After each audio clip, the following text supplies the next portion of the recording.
In this video, I'm going to show you how to make a typical door frame. Let's go ahead and open a new drawing. In the bottom menu, in the units icon, I'm going to switch from decimal units to architectural by clicking on this down arrow and selecting architectural. I'm going to create this door I found on the Home Depot website. It's this one right here. And as we can see, we're provided with the dimensions. It's 36 inches in width and 80 inches in height. Let's go ahead and create this. I'm going to go to my layer properties and create a new layer called door. And I'm going to use the color gray to create that door. And I'm going to press OK. So let's go ahead and get those dimensions for our door. Although this door is promoted as 36 inches by 80 inches, let's go ahead and scroll downward and go to the specifications and get the actual width and the actual height, which are right here. This door is really 37.375 inches in width, and the door height, its true door height, is 81.562 inches in height. So let's go ahead and create these lines, these measurements. So this is going to be the first measurement, 37.375 inches. I'm going to make sure that I am using my door layer. I'm going to click on the line icon and begin creating the outline, the perimeter of my door. I'm going to make sure my ortho mode is on so I can create straight lines horizontally and vertically. 37.375 inches in width.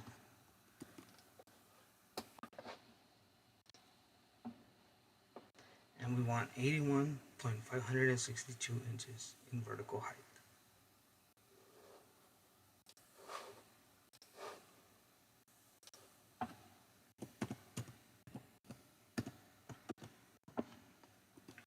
Now I'm going to copy this line right here because it's the same height and measurement as the opposite side. So I'm going to press my mirror icon, and off the center of the width, I'm going to reflect my vertical height to the other side. I'm going to copy this line and place it on the top of these vertical lines.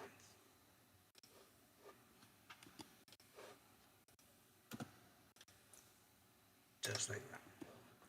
Now I'm going to highlight my lines and join them so that when I click any of these four lines, the outline of my door is completely selected.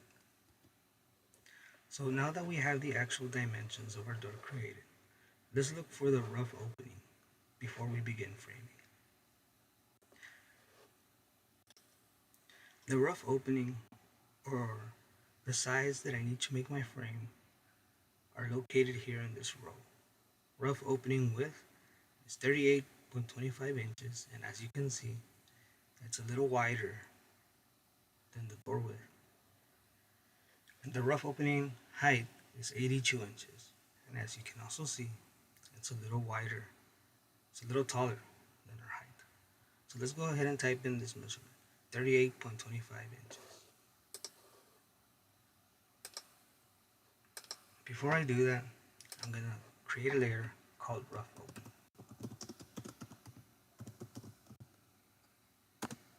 Now that I created my rough opening layer, I'm going to choose the color red so that I can distinguish it from my actual door. The actual width of the rough opening is 38.25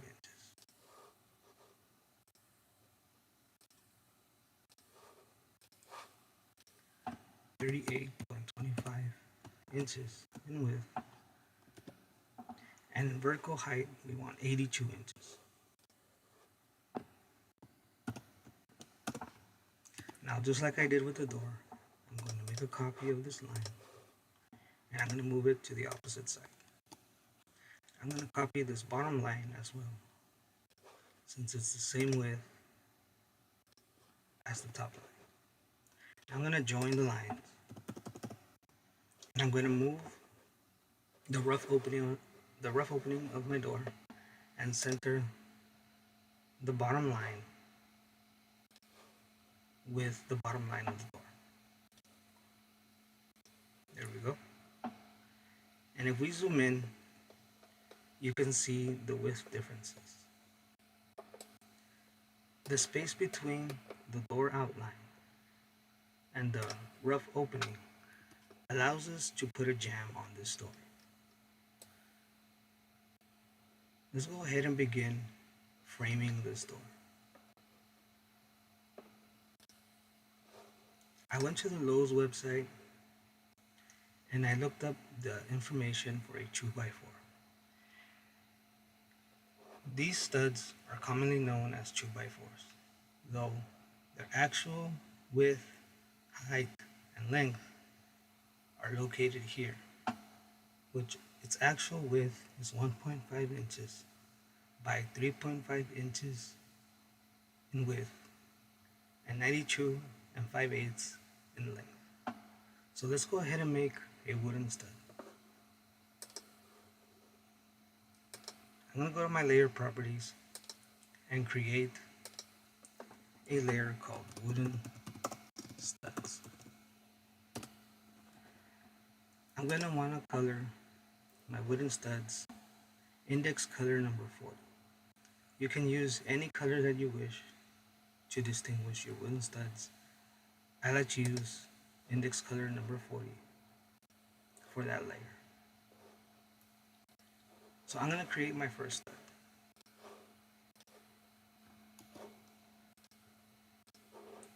The length of my stud is 92-5/8 inches in length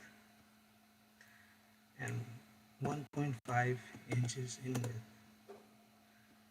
I'm going to go 92-5/8 inches horizontally to the opposite side and connect my final line.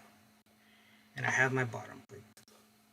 I'm going to highlight the lines that I created for my bottom plate and join them. Now every time I select any of these lines, I can either shrink my wooden stud or make it longer by simply dragging the midpoint. It's fine the way it is. So now let me go ahead and center my door to the bottom midpoint of this wooden plate. So I'm going to highlight my door along with the rough opening, and I'm going to move it from the bottom midpoint and place it at the bottom midpoint of my bottom plate, and it will look like this. I'm going to make a copy of my bottom plate. I'm going to place it over here. I'm going to make 2 copies.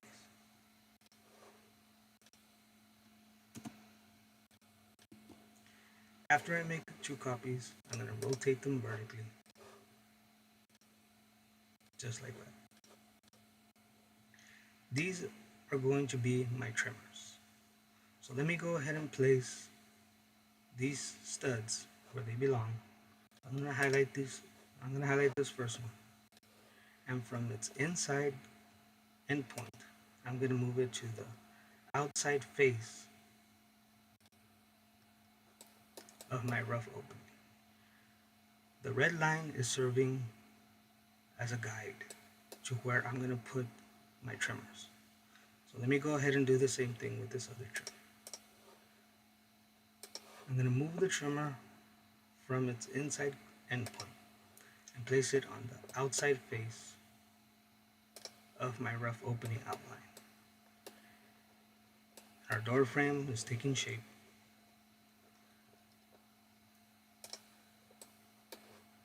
I'm going to move these studs upward because these studs rest on top of the bottom plate. So I'm going to move them upward after I highlighted both of them so that they can rest on the top face of the bottom plate. There we go. Now I need to make my bottom plate shorter so that there's an opening here at our door. So I'm going to move the bottom plate from this midpoint, and I'm going to shrink it down to where it meets perpendicularly with this red line, which is the rough opening of my door. And once I do that, I'm going to select it and mirror it across to the other side so that I have this. Now let's go ahead and create our header for our door. I'm going to go to my layer properties and create a layer called header. Press enter. And since my header is also made of wood, I'm going to leave it color index color number 40. I'm going to grab a copy of this wooden stud, and I'm going to move it to this inner corner right here. I'm not going to place my header any more downward because we want to place it on the rough opening and not interfere with our jam. So I'm going to stretch this stud, which is going to become a header now, and headers are typically 4 inches in width. So I need to create a temporary line off the center here, off its midpoint, and go upward, not 4 inches, which is its common length. We need to knock off half an inch off that size. So it's 3.5 inches for our header width. I'm going to click on the stud, which is now going to become a header, and move it and stretch this point upward to where it meets with the end point of our temporary construction. Now I can get rid of this construction.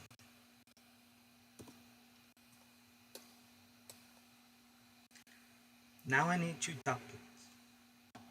So in order to create 2 top plates, I'm going to go back down here to this bottom plate. I'm going to make a copy of it, and I'm going to place it right here. I'm going to create a temporary line from over here and arbitrarily move it upward. All I need this construction line to do is stretch this bottom plate towards the other side. I'm going to move this plate so that it can rest on top of my trimmers.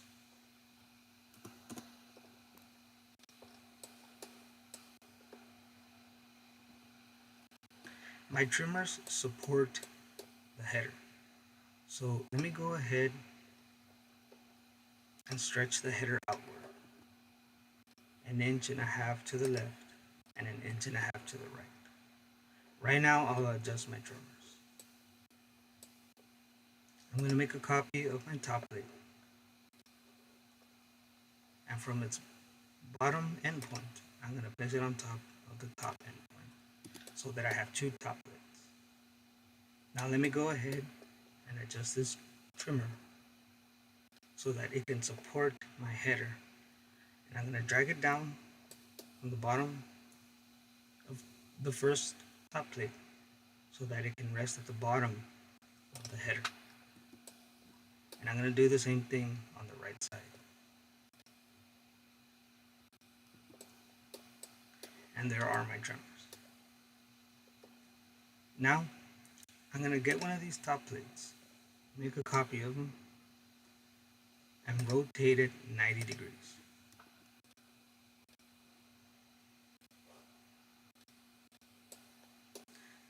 This is going to be my king stud. So let me move it into place, and I'm going to select the bottom inside corner of the stud and place it right beside my trimmer. As you can see, this is going to help support the trimmer to stay stable. Now let's reflect this king stud over to the other side. So I'm going to select my mirror icon and reflect it off the center of my width. And there we go. Now all we need to do is delete this construction line and add top cripples to support the top plates. So I'm going to make a copy of my king stud, and off its outside face endpoint, I'm going to place it inside my king studs. Now I can shrink down this wooden stud so that it can fit here appropriately. Now I'm going to reflect this top cripple onto the other side. So I'm going to highlight it and I'm going to press my copy icon. I'm going to drag it over to the right side. Now all that I am missing is 2 more top cripples.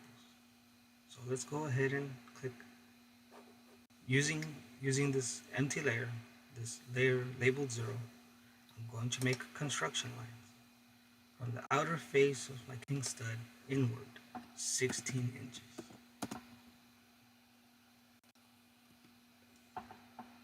I'm going to place a copy of this cripple from the center of this top cripple. I'm going to place it on this line, just like that. Now I'm going to create another temporary construction line and go 16 inches to the right and create a construction line downward so that I can place a copy of this top cripple off of its center to this point right here. Now I'm going to highlight and delete my construction lines. And now we have our typical door frame. This door frame should fit a house that has an 8-foot ceiling. Alright, so I hope you all learned something today. If there are any comments or questions, you can go ahead and leave them in the comment section below. Until next time, thanks for watching.